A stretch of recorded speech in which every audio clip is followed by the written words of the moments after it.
up to 3 p.m.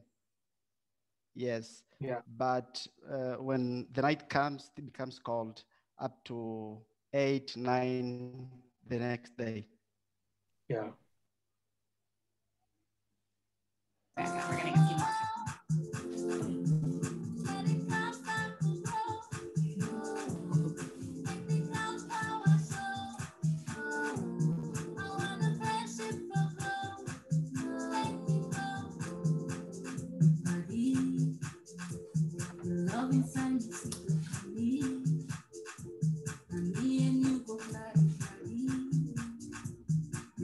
Hi, Bello. Good morning, Mohamedou. How are you? Or good evening. Good. We are listening to good music. Yeah. That's wonderful.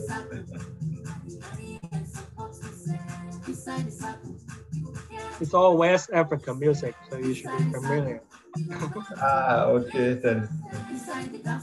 I have to send something from Cameroon too. Oh, good idea. Yeah, I have to ask, I have to see some collections and I do it. Yeah. Oh, that's good. Okay. Hi, Binyam. Hi, Chego. Welcome, guys. Hello, everybody. Thank you. Hello. Hey, everybody. Hello.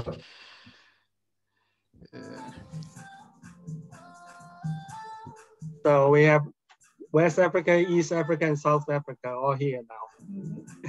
Ethiopia, South Africa, Cameroon, and Angola so far. I'm trying to remember all your countries. 25 people is not easy to remember. Not at all. Who is the skilled women?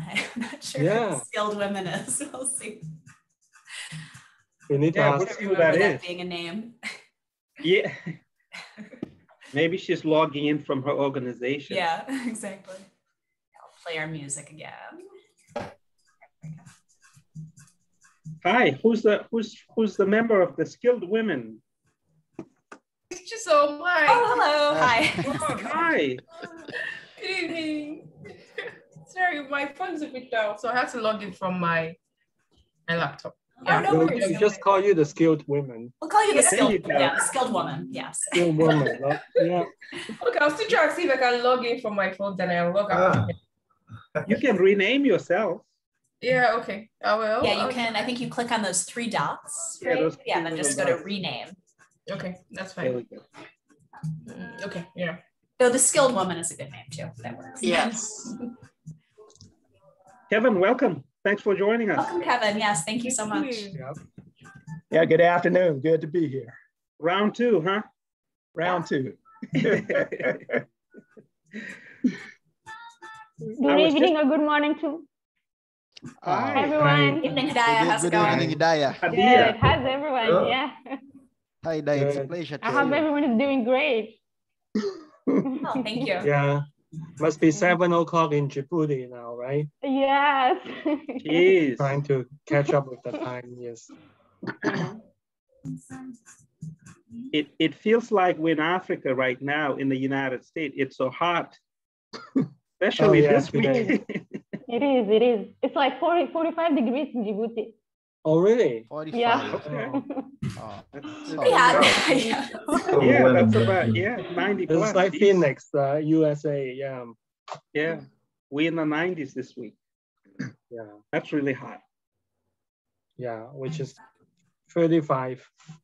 For us, it's hot. All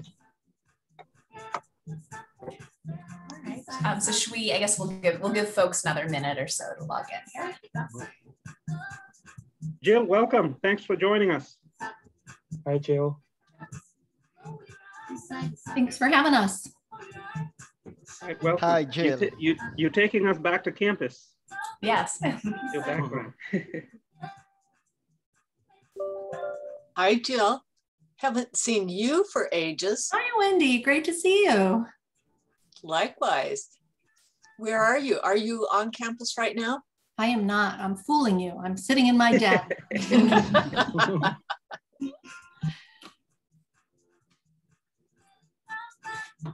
I like that background though, that you've got. Where did you find that, Jill? I actually got it from Harris from IT. Okay. I complimented him on his and he sent it to me. So I can send it to you if you want. That would be great. I love that. Thank you. Anybody else want it? Yes, I wanted to. There you go. Yeah, no, we could definitely share with the fellows our background. Then you guys can be virtually on campus. All right. Yes, Send it to you, Megan, then. Megan, I think it's a good idea. Yeah, that's a great idea. Yeah, Jill, if you wouldn't mind just emailing that to Jibril and me, that would be great. All right. It's much more interesting. Yeah. It's much more interesting than the Mandela. It's kind of, this is kind of plain. Yeah. Yeah. But you look very official still. We do look official. Yeah, we have our seals behind us. We're like a bureaucrat. Yes. We aspire to official. All right, guys. Well, we'll get started. We're still waiting on some folks to log in here, but we're mostly in place, so that's great. Welcome, everyone. I hope that you guys are all doing well. I'm sorry, Linkai? Jibril was asking about Louis. Louis is not here. Yes, he's not here yet. But we can start with Martin. We can start. Yeah, I just want to make sure we have enough time to get through everything today. All right, so I hope everybody's doing well. I know that South Africa has moved into lockdown again, so my sympathies and empathy to everyone in the southern part of the continent. Hope that people are doing well. And welcome back. We had a really fantastic first week last week. We had some really generative discussions. They've been carrying on the WhatsApp, so that's been great. Continue with that. And today we were enjoying some music that Simche provided from Sierra Leone, and it's actually by a former Mandela Washington Fellow, she told me, named Jasmine. So that was really enjoyable. And guys, keep the music coming. We currently have a playlist set. We're moving into the week after next. I've got people on queue. So we've got some great music coming up at the beginning of each of our sessions. All right, so our weekly overview today, we're just going to talk to you very briefly with some reminders about where we are this week. Again, I'll continue sending emails at the end of each week just to keep us all on the same page, because there are so many moving parts that we're all trying to coordinate with this institute. So this week, as we all know, we have 3 live sessions. So those live sessions are all at 5 o'clock GMT, the one today. Then tomorrow, you'll have the opportunity to do a professional networking event with BSU faculty, administrators, and staff. So of course you all have met some of us already, both the core team and your coaches. You'll have the opportunity tomorrow to meet more people on campus and have some really interesting conversations, introduce yourselves, and hopefully make some connections between your work and our work here on campus. And then this Thursday, we'll be having our Ethical Leadership Foundation track discussion. So that will be me, Jibril, Wendy, and Mike Krasanik, who you all will recognize from the video, but you haven't met him live yet. And we'll be able to carry forward our discussion that we began last week with Jakari Griffith and Louise Paredes about ethical leadership, about leadership challenges, and about how you can take your leadership to the next level. So we've got some exciting live discussions this week, in addition to all of the recorded content that you need to continue to work through, as your email from IREX this morning detailed. You also might be starting to think this week about your Ignite speeches. You'll have more time next week to work on them, since we don't have any scheduled live content. And then finally, you might also want to begin starting to think about your community service groups. Jibril, do you want to make a short reminder about that? Yes, welcome everybody. We're excited to see you. Week number 2, everybody's hanging in there. So community service, I've mentioned it a little bit. Hopefully you all are starting to think about it and plan accordingly. As a reminder, we have 4 tracks for the community service. And you will have to pick one track and work with a group of another 4 to 5 people in a group who'll be ready to join the class, okay, to perform your community service. So I think, Megan, in last week's outline, we included the 4 tracks. So not only do you have to pick a track, but you also need to organize yourself with 4 other members who you're going to work with to put together a presentation. And that's kind of sort of, because your performance of the community service is you actually delivering and doing a presentation. And then the agency that is, you know, hosting the community service will also deliver a presentation. And then we go into a discussion about how your work in Africa and the work they do in the United States kind of overlap, work together, what resources you can share, and what future collaboration you can make. So stay tuned. We'll send more details about that. And Megan. All right, great. So do fellows have any questions, any logistical questions that we can address before we move into today's guest presenters? I don't know if Wendy wants to remind folks about the CLC just briefly. Oh, sure, that would be great. Oh, sure, happy to do that. I want to urge all of you to advance on your leadership development action plan. And by the end of next week, you need to have selected an accountability partner to work with you on that. And I believe also to work with you on the Ignite speech. So that's really important. If for some reason you haven't been able to connect with your coach yet, I would ask that both you and your coach really buckle down on that this week and get acquainted and move along on your focus project. So those are the main matters for the moment. Yes, and of course, if you weren't able to do the Clifton Strengths yet, make sure you've done that. I know some people had trouble with technical access issues last week. Thank you for that, Megan. Yes. Yeah, and again, you know, next week is a reading week. So if you're a little behind on things, you know, try to catch up with everything from last week at this point. And then if you need a little bit more time to catch up further, you'll have an opportunity next week without additional sessions. And I should say as well, I've heard wonderful things about the coaching sessions, both from coaches and from fellows. I've been getting a lot of great emails and seeing a lot of discussion on WhatsApp. So that's really been fantastic to see. All right, so if any questions come up, fellows can feel free to send us a chat here and we'll respond with that. But I want to move on now to our special guests for today. So in these sessions on Monday, we'll both be orienting you about where we're going for the week, but also bringing in some other scholars and activists and contributors to our BSU community to talk with you about, you know, sort of how we can take our learning from the previous week forward and apply it to leadership in the present. So we left off last week looking at historical challenges to inclusion and social justice. Today, we're going to be considering how Bridgewater State University is advancing social justice and moving toward equity with initiatives on our campus. And we hope that these initiatives may be a model, may you know, raise interesting questions for you, may perhaps foster opportunities for further collaboration with your organizations and activities. Whatever, I look forward to having this really rich conversation with our guests today. Our guests are also coaches, so some of the fellows know our coaches very well. So first, Luis Paredes will be presenting about his work as the director of the Office of Institutional Diversity here at BSU.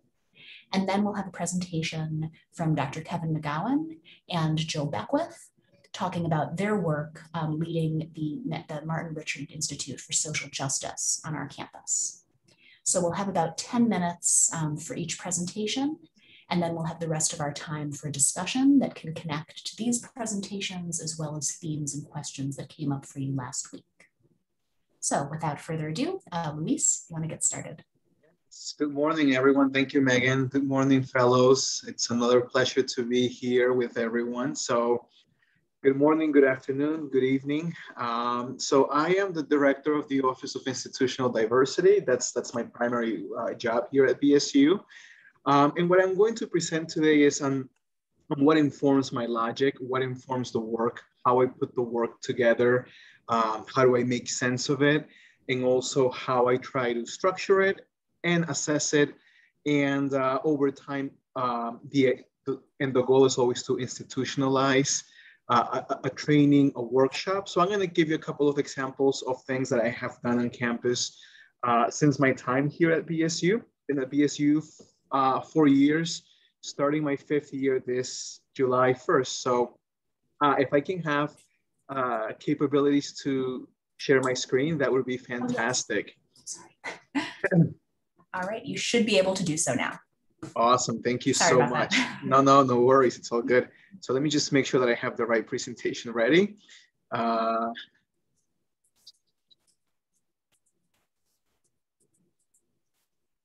Okay, so let's see.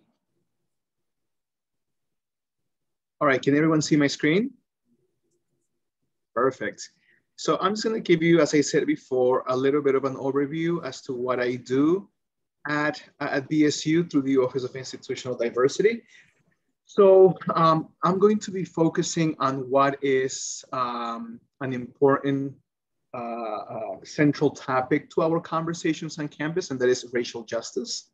I am sure that many of you follow the news on what's going on in the United States, especially around racial tensions, racism, mobilities, protests, etc. So on campus, because we are also a representation of the larger society, we also have to deal with those challenges, deal with those social dynamics.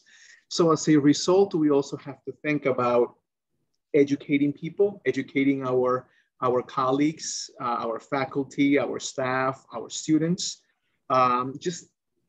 just to make sure that we continue creating welcoming environments for everyone to coexist and for everyone to essentially have the opportunity to be successful, that everyone has a shot at making it.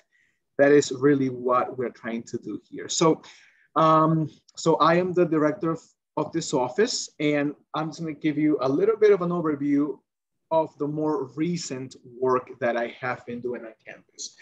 So just to give you that broad sense of what my office does, we offer consultations with a wide range of individuals and offices regarding culturally responsive pedagogies, anti-racist student services provision, teachable moment conversations after incidents of bias, equity-oriented hiring practices, and I also work one-on-one with specific student groups on campus, usually multicultural student groups.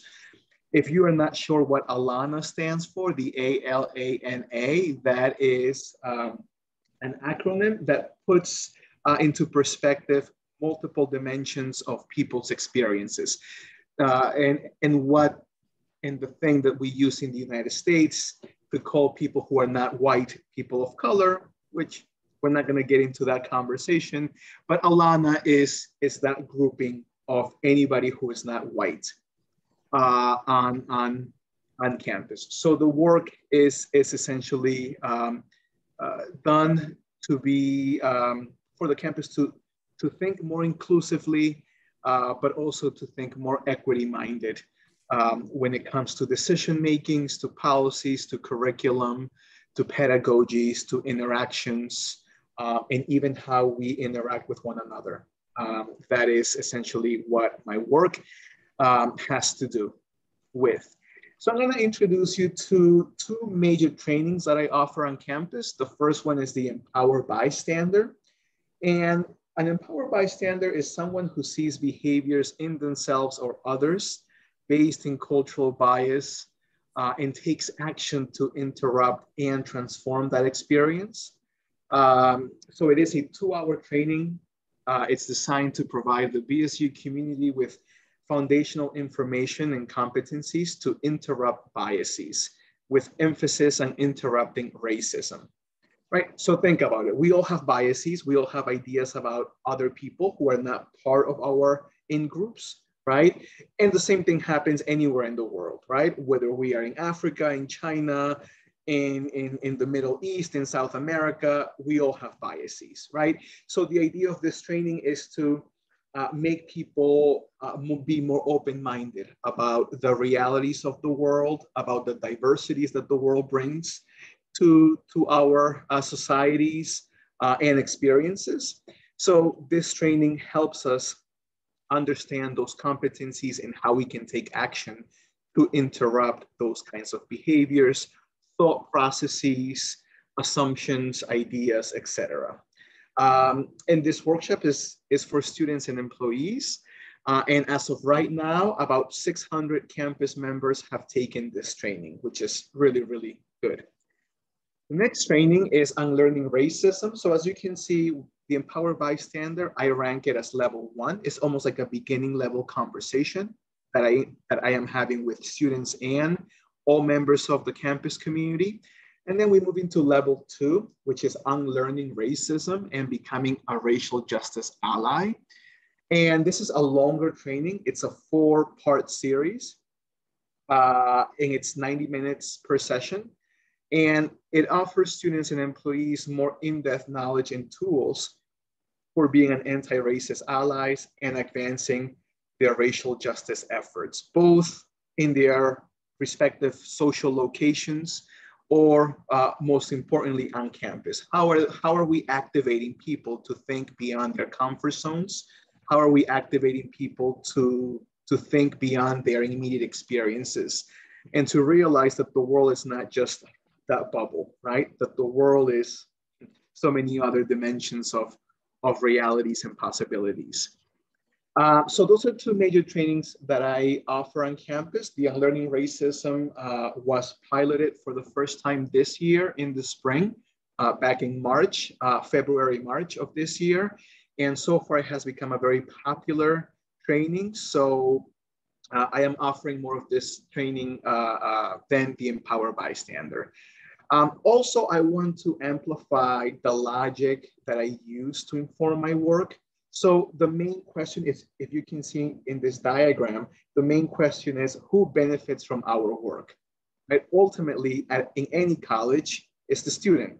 We're always here for the student, right? So how are we making sure that all of these other students, right, who are considered students of color primarily, how are they also becoming part of the culture, of the dominant culture, of the mainstream culture, right? So just a couple of questions of how I operate is, who do you spend your social time with at work? Who do you respect and why, right? How are you thinking about your syllabus for your classes? Budget decisions on campus. How are you thinking about your budgets? Are you including every person's experiences into your budget and decision making, or are you just thinking about one specific thing? What about when you're hiring people? How are you thinking about the hiring process, right? The materials needed to do your job.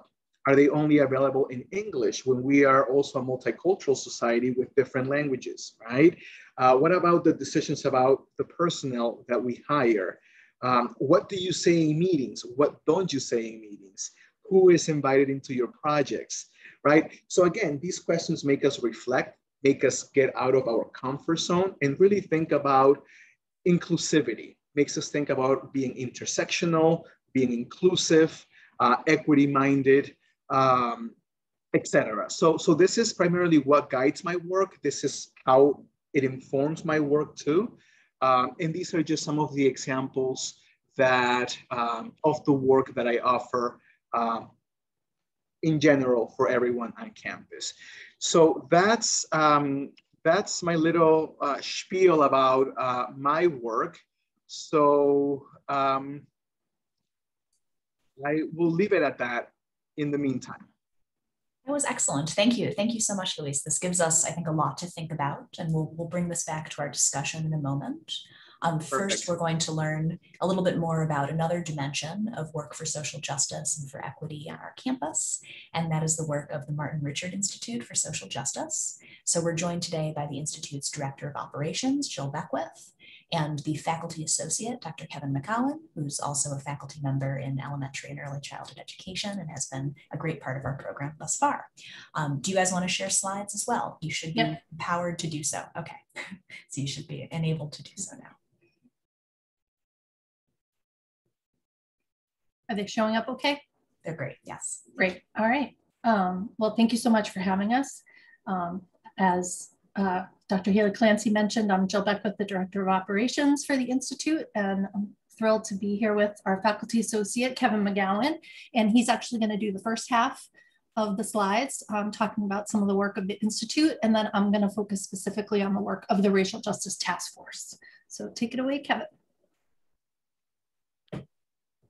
Good afternoon and good morning and good evening to you all. Glad to be here with you. So we're going to briefly share with you the mission, vision, and some of the programs and activities within the Martin Richard Institute for Social Justice. So here you can read over the mission and vision. And what I want you to take away from this slide is really here in this second paragraph under vision. So looking at social justice from an individual and collective perspective in terms of action. So what do I do as an individual and what can we do as part of a collective? So what and which parts of our professional organizations are focused on social and racial justice? The second part here, looking at fairness, freedom from oppression, and equitable distribution of resources. So from an overarching perspective, that is what we are looking at within the Social Justice Institute. So here are some of what we do within the Institute. So faculty engagement, which is a big part of my role. So my primary purpose is to engage faculty with the programs and activities of the Institute.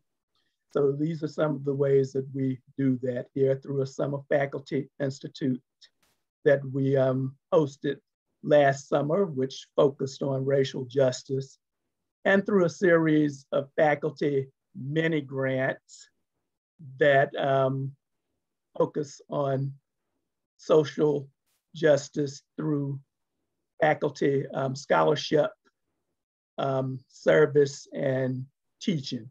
And again, you can see some of the programs here. Student engagement, we have 25 Justice Fellows that help move the work forward. Collaborations, we had a Juneteenth book club. So Dr. Paredes and I co-facilitated a Juneteenth book club. One of the highlights of my summer, reading one of my favorite books focused on the African-American experience, Their Eyes Were Watching God. And then we have resources and links connected to those resources. So these are just some of our major focus areas, and I won't go into much detail about those, but you can see the big, broad categories here of racial justice, educational equity, civic engagement, community partnerships, and frequent campus partners. So we have internal partners as well as external partners focused on our social and racial justice work. Some of the events from the past academic year. So as I said, this past year, we have really been focused on looking at racial justice, and these are some of the events highlighting racial justice in addition to some of our social justice activities. Oh, sorry. My PowerPoint is like runaway PowerPoint usually. Sorry about that. That's fine, Jill. So you can take it away. Okay. So I understand you were interested in hearing a little bit about the Racial Justice Task Force work as well. I had the pleasure of serving as the project manager for the task force, helping to provide organization, communication, helping move things forward, making requests on behalf of the task force, getting them the materials that they need, and sort of collating materials and things like that. The co-chairs of the task force, there were three, Dr. Mary Grant, who was this senior administrative fellow for civics and social justice, who led the Martin Richard Institute for Social Justice. She was one co-chair, along with a current member of the Board of Trustees for the university, David Alexander. And the third co-chair was Carolyn Petrosino, who is a retired faculty member in the criminal justice department at BSU. So they really provided leadership for the work. And then there were four vice chairs, sorry about that. We had a faculty, staff, community, and student representative who served as vice chairs of the group as well. So I wanted to highlight the final report, which I'll give you the website for that if you're interested in taking a look at the report. You have to be prepared in that it's 441 pages long, and it details a lot of information about what 6 subcommittees found who were looking at the work. So just to give you a brief overview of the process, President Clark convened the task force last July, and that was following up on some of the community forums on racial justice that were in one of the previous slides that Kevin shared. And when the president heard some of the examples that were shared about how students, faculty, and staff were experiencing racial injustice at the university, he called the task force together, appointed the co-chairs, and asked them to basically look at what elements of policy, practice, and culture are impeding racial justice at BSU, and what remedies and recommendations for corrective action can be advanced. So he gave them extreme latitude, encouraged them to leave no stone unturned, to ask the obvious questions and the non-obvious questions. And the work of the task force took place from last summer through the final report being submitted in May. So this is not an eye test. I'm not asking you to read this super closely, but just to give you a sense of the amount of activity and depth that went on. There were over 20 messages to the campus to let them know what the task force was up to. There were multiple meetings. There were 12 meetings of the entire task force together. And then there were 6 subcommittees who also had their own meetings. And there were multiple iterations of reports so that the co-chairs could take a look and give feedback and get some sort of general approach together for all 6 groups to be talking about things similarly. So it was a very involved process. Again, I went too far. And just to give you a sense of how wide the scope was, there were the 6 subcommittees, and across campus in terms of faculty, staff, students, and community partners, current students, alumni, there were 70 appointees and subcommittee members who participated in the process. And through various public forums, focus groups, and surveys, more than 1,000 people on campus contributed their thoughts in one way or another to this overall process.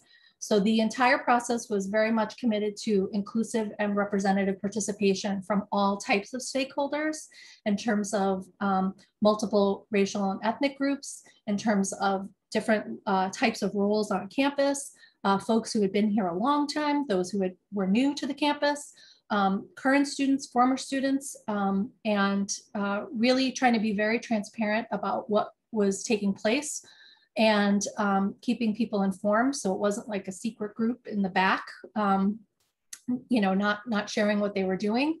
As I mentioned, there were regular updates to the broader BSU community, and the co-chairs asked that each subcommittee take a rigorous and objective approach where they had to identify questions of inquiry and identify the methods that they were going to use and provide data for any findings that they came up with. So that it wasn't just solely, I mean, just in terms of solely people's opinions about what needed to be done. They really wanted to have it driven by data in terms of quantitative data or qualitative data from what they've heard from students, faculty, and staff. And again, we were continually encouraged to have honest scrutiny and self-examination about what people's experiences are. And so these were the 6 subcommittees that took a look at the university. There are obvious overlaps and things like the workforce, which Dr. Solomon was co-chair of. Workforce kind of undergirds everything that's done at the university. Who's employed by the university to carry this work forward is obviously key. It can't be teased out separately from the other 5 areas, but each of the 6 were encouraged to go forth and look at their areas without talking too much to the other areas so that they would not influence recommendations and get into a group think kind of environment. But you'll see when you, if you take a look at the recommendations, that there was surprising coalescing around what was needed. And that was pretty much arrived at by each group separately, which I think shares some and reveals some common directions. And then just a couple more slides. This is what we call our Constellation Slide, where I just share from a leadership perspective. We had a complex web of people that were involved in the task force. And we had several commitments that we made and throughout in terms of how we were going to do our work. So what this sort of target looking visual is, it shows each of the 6 subcommittees are visually represented there. The president and the provost are at the center with the co-chairs as the next level, the vice chairs, and then the subcommittee. Each of the subcommittees were led by co-chair teams, some of which were staff, some of which were faculty, and we actually had an undergraduate student co-chair of one of the groups and a graduate student co-chair as well, and then a mix of subcommittee members. We were committed to having at least 1 student on every subcommittee. Some of them had many more. There was a formal call to the faculty union for identified representatives from the union, faculty union to represent faculty concerns on the task force. We tried to balance across colleges and divisions and span the organizational hierarchy in terms of we had deans, we had directors, we had line staff members, we had maintainers, we had, like I said, undergraduate, graduate students, so that we really were trying to mix things up and get perspectives from all sides of the university. And we involved the board of trustee and alumni leaders, and as well as some community partners. So now I'm gonna flip to this next, which is known as our Constellation. And again, another eye test, but just to show you the different types of folks that we were really committed to having involved. So those that are in blue are students, those that are in green are faculty, orange are staff, red are alumni, and actually alumni are underrepresented in terms of a lot of our staff are also BSU alumni, but we sort of put their primary affiliation, they were serving as a staff member on this. And then external community partners were in yellow. And then we have some of the, whether it's a rounded box or a circle in terms of their leadership and other sort of affiliations to really show that we tried to mix it up across the different groups to make sure that there was representation across the university. So the task force has its final report, as I mentioned. There's 73 recommendations, so I didn't want to take the time to go through them here when it probably makes more sense for you to take a look at them directly.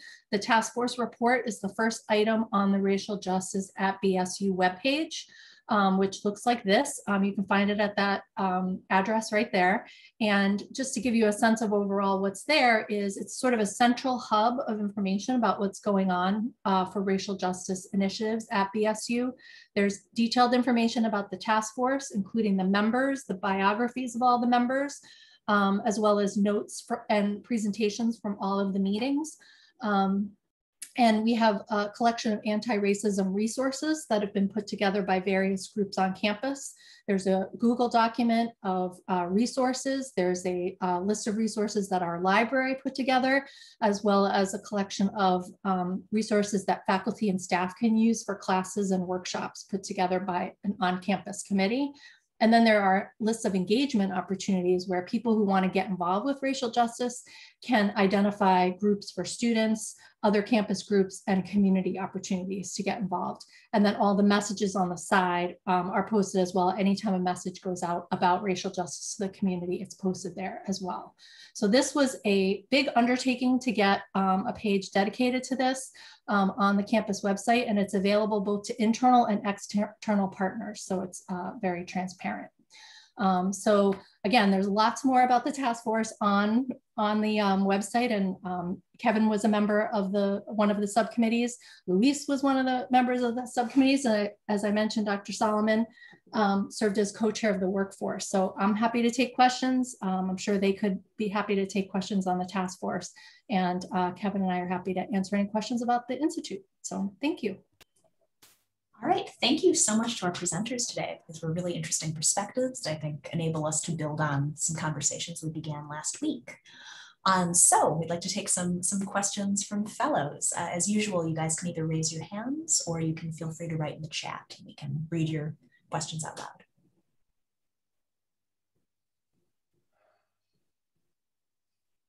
Questions or comments connecting things back to our discussion last week would be fine too.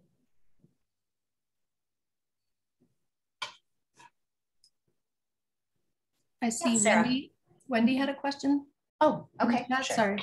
Oh, I'm sorry. Yes. Okay. Yeah. Wendy has a question, which is, do you want to just share your question aloud? Wendy, do you mean about the task force or the Institute? I assume you mean the task force? Yes, I meant the task force, just kind of the priorities for next step and action. I think we all hear lots of reports and are particularly interested in action items. Yeah. So the task force was meant to be a time-bound process. And so the report was basically given to the president. He has said that he is working with the Board of Trustees to take a look at all of the recommendations, and then the cabinet, which are the representatives of each of the divisions that report to the president, are also going through the entire report and taking a look at all the recommendations and identifying what areas are responsibilities of their own division and what can be done in a collaborative manner. And then the president is looking at how to move forward with current organization or reorganization of resources. I think he announced to the campus last week that Provost Ismaili is now going to be an executive vice president in addition to provost, and he is going to be charged with overseeing the implementation of various recommendations. So the recommendations that are in there, they have not committed to each and every one of those. These were basically put out there, and some of them are similar, but make suggestions for different places of where new activities could be done. So, so that's something that President Clark and Executive Vice President Provost Ismaili will work out about how those decisions will be made in the future. So there's a lot there, and there are a lot of existing dots that can be connected, as well as maybe some new entities, but it really is, it's been given to them, and the next steps lie with the Board of Trustees and the president and the executive vice president. Great. Thank you, Jill. Appreciate it. Looks like we've got Sarah from Tanzania. I'll ask the question. Hi, everyone. I think you froze. Can you hear me? Oh, now I can hear you. You froze for a moment, but now you're back. Thank you very much for the nice presentation. I was just asking, when they were compiling the report or when they were having such reports, did they encounter any challenge? And how did they go about the challenge when they were compiling the report? Can you just repeat that? Did they encounter any what? I missed that word. While they were preparing the report, they go and maybe they went to randomly questioning people. And I'm sure maybe they have encountered some challenges when preparing that racial justice report. So I just needed to know how the challenges that they have encountered, did they incorporate the way forward, how to encounter those challenges? Excellent question. Yeah, so what kind of challenges did you face? How did you deal with those challenges? And anyone involved in the task force work can respond. I can give an example. I was the co-chair of the workforce. There was Diane and myself. We compiled the report for that subcommittee. And I'll give you a concrete example. One of the challenges we encountered was the university keeps a lot of statistical numbers about who's here and what percentage of Blacks, what percentage of white, what percentage of, we have statistical numbers, but we didn't quite have enough personal background, human stories to help understand the numbers. So that was an obstacle because the institutional research gave us all these statistical information.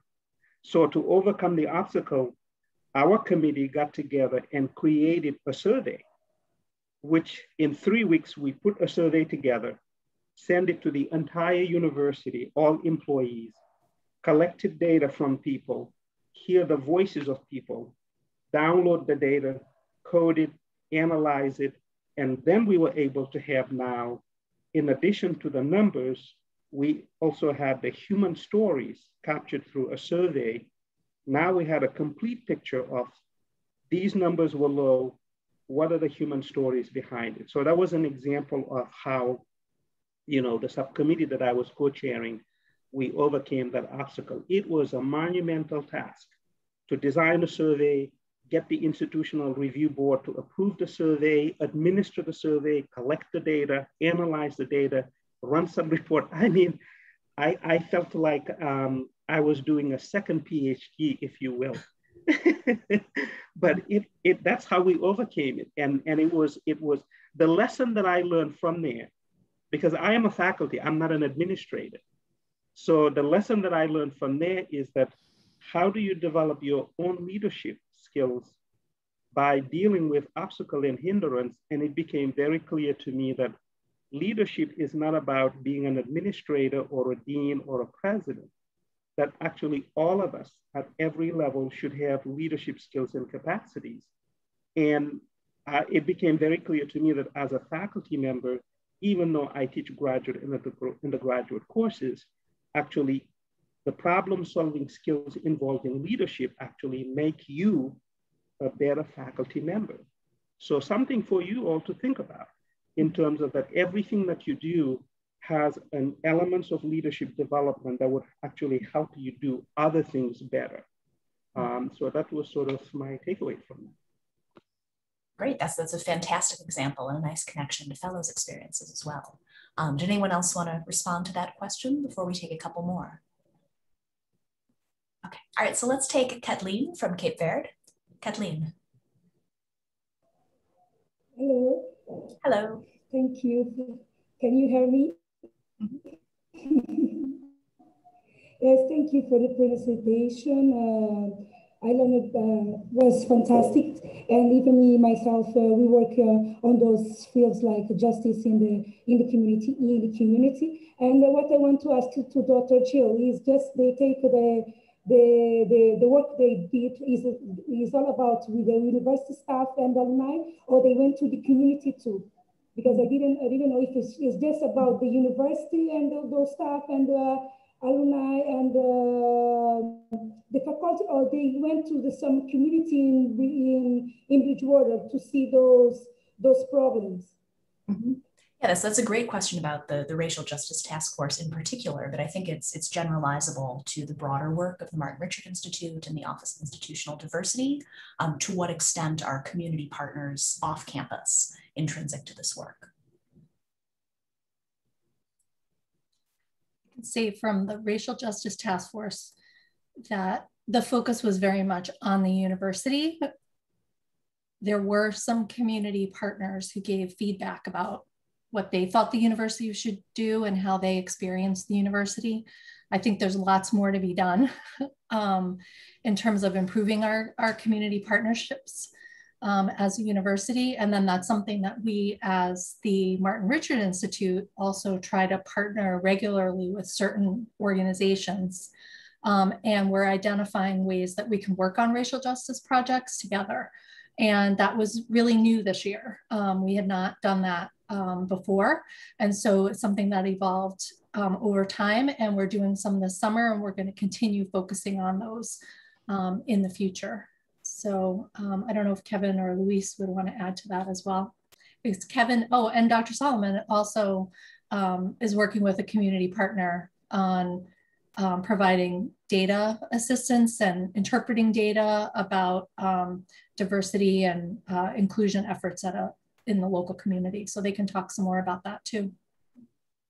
Jill, and I will just quickly add to that, that yes, what we went through during this past year was focused on racial justice within BSU. But even prior to the murder of George Floyd last May, we were in partnership with community organizations who were focused on social and racial justice. For example, there were a couple of community groups looking at some racial justice issues within some of the public school systems surrounding our university. So we were connected to some community social and racial justice work through these organizations. I'm happy to give an example. There are two community-based organizations. One of them is called Diversity and Community Empowerment, DICE. They were part of the Racial Justice Task Force. And the other community organization is the Bridgewater Community for Civil Rights, BCCR. These are two locally based community organizations created by citizens, ordinary people like yourself. And their idea was like the same way you all have created nonprofit organizations to try to solve a problem. These groups of individuals created two local organizations around Bridgewater, and they have been looking at social injustices, racial injustices, economic injustices happening in their own communities. They had town hall meetings, they had focus groups, they had interviews, they've done surveys of all the citizens living in the community. And they had a mountain of data, and they weren't quite sure how to make sense out of all of this. So through the Racial Justice Task Force that I was involved in, they contacted me and said, Dr. Solomon, can you help us, advance this work? So essentially what I ended up doing is that I partnered with them. I took all that data they gathered, interviews, surveys over 2-3 years, and I run analysis for them and now produce a report for them. And we presented the data findings from all that data. They didn't know what they had for findings. So run all the numbers, write a findings report, and they invited me and one of my colleagues from the social department to present the findings of their data to the city council, to the superintendent's office, to the community at large. So we ran 3 sessions where I presented the findings on their behalf as the neutral objective party. And actually the way the city councilors were just like, wow, we had no idea there was this much racial injustice going on in our community. The superintendents of the school were just like, I had no idea this was going on to this level. The police department. So we were able to help them present this data and in a way that actually empower them. And now the city council have decided that they're going to take action. And one of the first action they took this year from learning about the data is to celebrate the Pride Day event by putting up the Pride flag in Bridgewater, which they haven't done forever, and people fought it. And that's sort of one of the specific ways that, the university was able to use some of us with our expertise as faculty researchers to actually help and partner with a community-based organization by just running the analyses and helping them present their work. And that helped them actually leverage the result to now start to create policies and program, because now they have concrete objective evidence. And that was kind of one example of the work that I did with them. And actually next year, we are planning to redesign the study to actually expand it to the next level so that they can really kind of see the bigger impact. Something you guys want to think about back home in Africa. There are people in your universities who are researchers like Megan, myself, and Winkai and Kevin, faculty researchers who have skills and expertise on knowing how to take data and information you're gathering and how do you turn it into a report, which actually now can empower and support your work in a kind of a different way. So that's kind of the partnership we started this year as a result of the Social Justice Task Force. If you want to learn more about that project, I'm happy to send you the PowerPoint presentation. The next step, we're redesigning the study, the work we're doing with the city councilors, so you can kind of see how the power of data in community engagement, that's essentially the takeaway message there. Thank you, that was excellent context there, thanks. Sharuna from Mauritius, our next question. Hello, everybody. I'm very happy to be here. I've been very much interested with diversity training for a couple of years. So I work for the Mauritius Police Force, and I do a lot of one-to-one counseling. So I think what I really live that on a daily basis, what Dr. Solomon was saying about sometimes the underlying racism. So when you get to meet people face to face, they get to share with you in all confidentiality. Sometimes there are lots of things that you might not be seeing straight away, openly, and the personal experiences would tell you otherwise. And I think what has been very difficult for me is sometimes people are, when it comes to those personal stories, they're very much willing to share when they've been, in a way, victims of racism. But when they have been, in a way, I don't know if I can use the word perpetrator, but when they have, in a way, been biased in ways that has penalized other people, there's a lot of reticence to kind of admit to actually being that way. And, we all know that all of us have our biases, and it's also about how we work on them daily, etc. So I have two questions. One is, when it comes to all those wonderful personal stories that you collected around the university, how difficult was it to get people to work on their own biases as well, not just come and share stories where they've been victims, but also where they were guilty of being racist at some point? And my second question would be with regards to the university.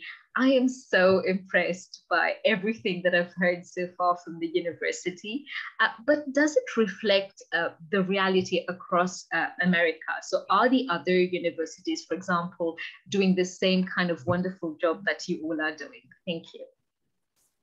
Thank you. All right, so I'll let whoever wants to begin with a response to that jump in.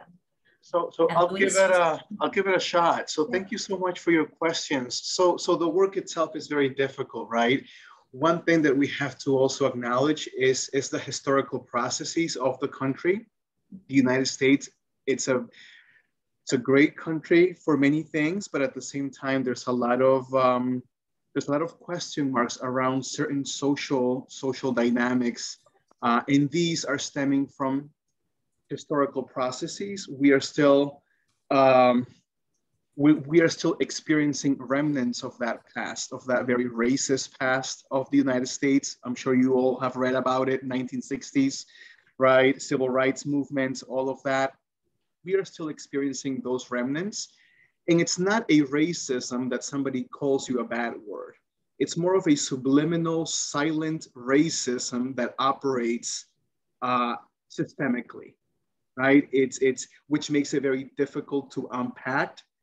And there's also a very large percentage of the population that doesn't believe that these kinds of issues exist. One, because they don't experience it.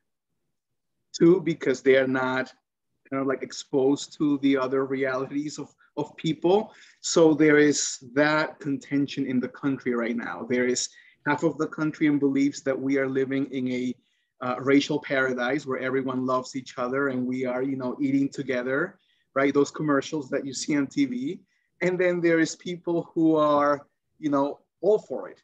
Let's be the more inclusive, the better. So the country in a way is divided. So we cannot hide that elephant, right? I mean, that is in the news, that is out there. So as an institution, not just BSU, but other institutions, we love data, but we love a certain type of data. We love numbers, right? We love numbers. And the voices, those experiences of people through their voices has just begun to be accepted into that narrative. Before, institutions would not use people's feelings, people's experiences, because we don't do that, right? We don't do people's feelings, right? But now, because of everything that's going on and because of all the questions that we're putting on people's experiences, now we are being more keen to inserting those experiences, that qualitative research.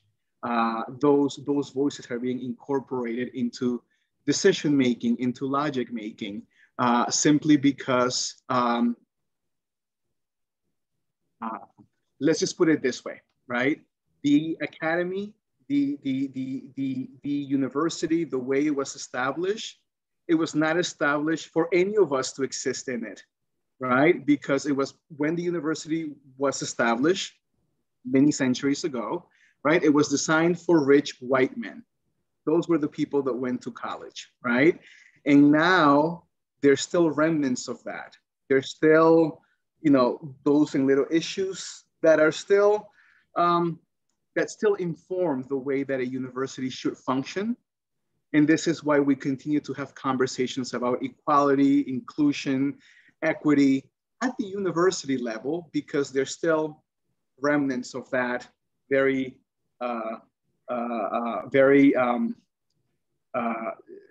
disciplined, very direct way of organizing people. So, so it is difficult, I'm gonna say that, because yes, we all have biases. We are all informed about the world based on how we were socialized and based on our connections. And that is conflicting. For example, I have people that come to my trainings who sometimes are very upset. They're like, everything that you're telling me is completely false. I have a Black friend, I don't see racism. I mean, there's those kinds of, you know, experiences, but then there's also the experiences of, I saw how my colleague was treated because of the color of his skin, right? So it's a combination of many experiences that are happening at the same time.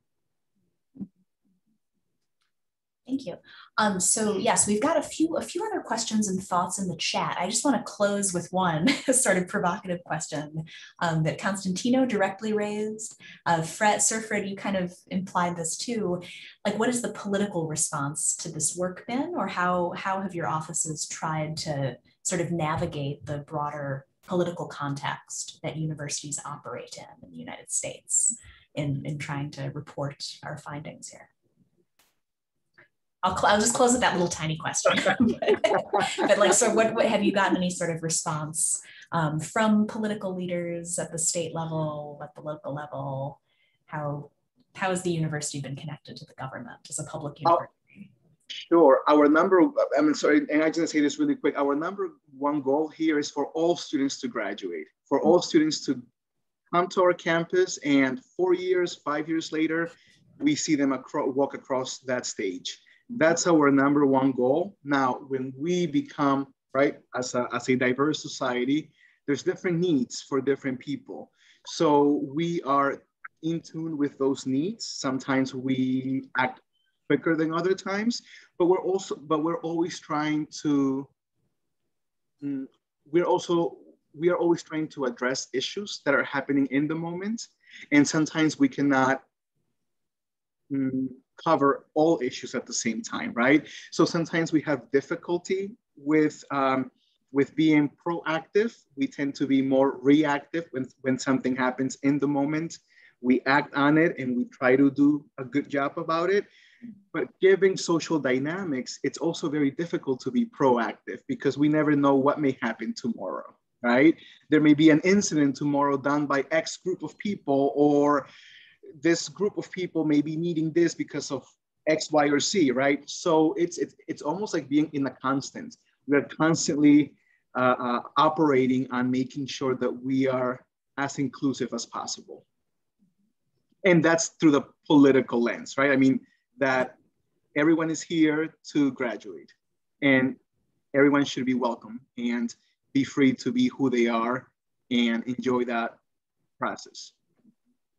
Yeah, and just to make a connection as well back to part of Sharuna's question about how we compare to other universities. There's been some discussion in the chat on this.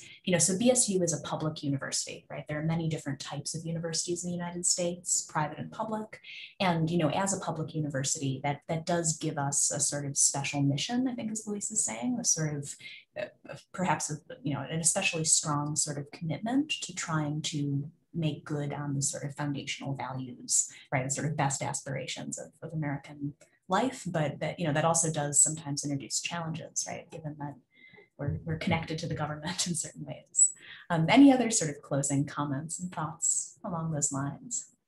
I will just add to that. Yeah, I will add to that, that from our research, we found two major things happening with racial, social, economic injustices in the United States. Whether you're looking at the political system, the higher education system, we went from a phase in our history where people would not recognize or value diversity. That's where all the stereotype and the racism and the hatred that went on for many, many, many centuries. And people were dismissed. And now we have grown into a phase where diversity, inclusion, equity, racial justice is embraced as a value. People can see that this is important. We need to commit to this, that including everybody is something that we all should do because it's an important thing to do.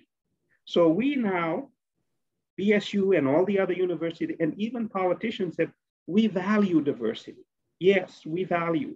Good, because we went from not valuing it to now valuing it. That's kind of where we are. And now people are saying, okay, it's wonderful that you value diversity and inclusion, but we would like to see you turn it into action. So how do we actually go from value to action is sort of the bridge we are crossing right now. So if you think about where we are as an institution and higher education and even the greater landscape of the American political system and social system, we value diversity and everybody recognizes it's important, but we are in the process of figuring out how do we turn that value into concrete actions so that our culture can change forever, that all of the discrimination and the racism could end. And that's sort of the bridge we are on now, trying to figure out how do we turn the value into concrete actions.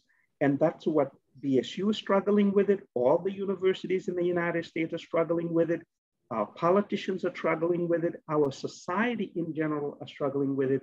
So if you are wondering in your mind, where are we as a nation in terms of it, that's where we are. Thank God that now we've arrived to a point where people value it. Because for centuries, there were laws passed against diversity. And now that we've opened the doors, we value it, this is important. And now how do we take the value and turn it into action? And that's we're in that process of figuring out what models, what policies, what actions will actually really translate and change people's lives. And that's sort of what we are finding. I do a lot of research related to social justice. And that's where we're finding that as a nation, we are in almost like the growing pain of figuring out how do we now turn this into into actions. And it's exciting, it's a challenge. And you guys couldn't come along at a better time as leaders to be part of this sort of molding. It's almost like you're molding and shaping together. How do we turn this into action? That's what that whole Black Lives Matter movement has been about. The women's, Me Too movement, and all these movement has been about people demanding actions. And we're struggling we said, yes, actions are needed, but we're trying to figure out how do we create those actions and what are the appropriate actions we need to put in place so that these things don't happen ever again. So hopefully that gives you some sort of a perspective. Thank you so much. And we'll wrap up here now since we're running out of time. Surfred made a final comment and Shago's adding yet another comment here, making some wonderful connections to African context here. So I hope that this leaves you all with many things to think about in terms of, as Surfred was suggesting, comparisons between racism and ethnic prejudices and ethnic violence in some of your contexts, very direct connections between histories and presence of racism in the United States and South Africa and other settler societies. There's many things for us to think about and continuing discussing. And Constantino's bringing up now religious conflicts, right? There's many different vectors of difference and inequality and exclusion, shaped, as we talked about last week with the example of the history of Massachusetts, right? By centuries of challenges, right? And so your opportunity and your challenge at this moment as young leaders, right, is, solve all these problems, right? No, not to put too heavy a burden on you, right? But rather, think about how we can learn from looking at these comparisons and these connections of what other institutions are doing and how we can grow our leadership through that. On that topic, tomorrow you'll have the opportunity to meet more BSU faculty researchers, teachers, staff members, administrators, to learn a little bit more about what our university is doing to advance social justice and racial justice and equity, and to live up to these highest ideals. So we'll be talking about that. You'll also hopefully, have the opportunity to make some connections between your projects and things that potential collaborators and colleagues at BSU are working on. So that'll be same time, 5 o'clock tomorrow. And we really look forward to seeing you then and carrying some of these conversations further. The discussion board and WhatsApp are also good places to keep having these difficult conversations too. So see you guys tomorrow. Be well, be healthy. Looking forward to it. Thank you. And thank you to our guests for today. These were fabulous presentations. Good night. All right. Thank you. Bye-bye. Thank you. Bye. Thank you all. Good night, good evening, good afternoon. I keep saying good morning for some, though it's not morning here. It's not morning nowhere. I don't know. All of the times that are available. Yeah, it's, whatever. Time is a social construct. It is a social construct. All right. Yeah, we're going to that meeting too, Julie Kai. So just wanted to make sure everybody's all set here. No one has questions. All right. All right, folks. See you tomorrow. And I'll see a couple of you just now on another link.